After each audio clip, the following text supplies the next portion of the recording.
Tributes to the author from Great American Leaders. Think and Grow Rich was 25 years in the making.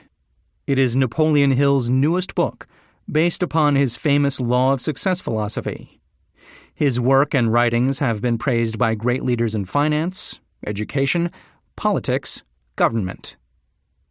Supreme Court of the United States, Washington, D.C.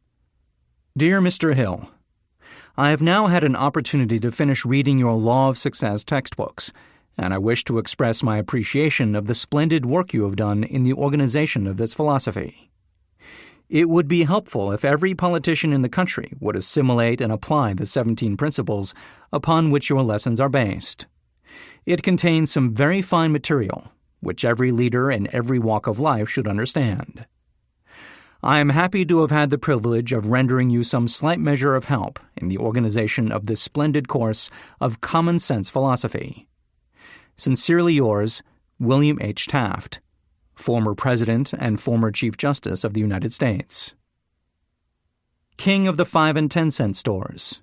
By applying many of the 17 fundamentals of the Law of Success philosophy, we have built a great chain of successful stores.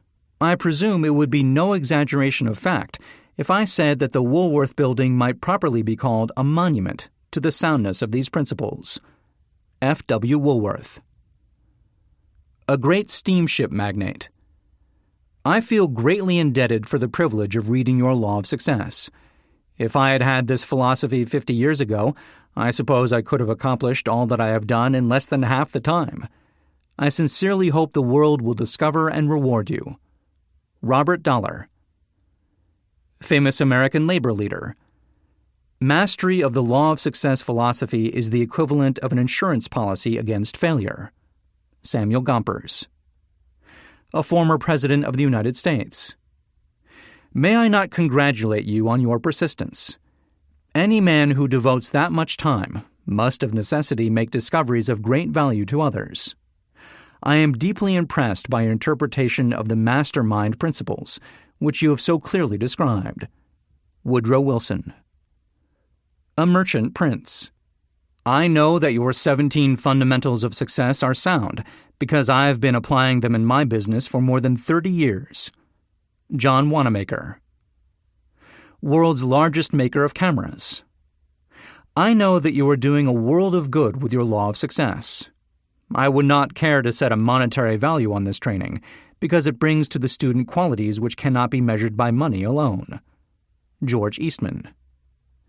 A nationally known business chief.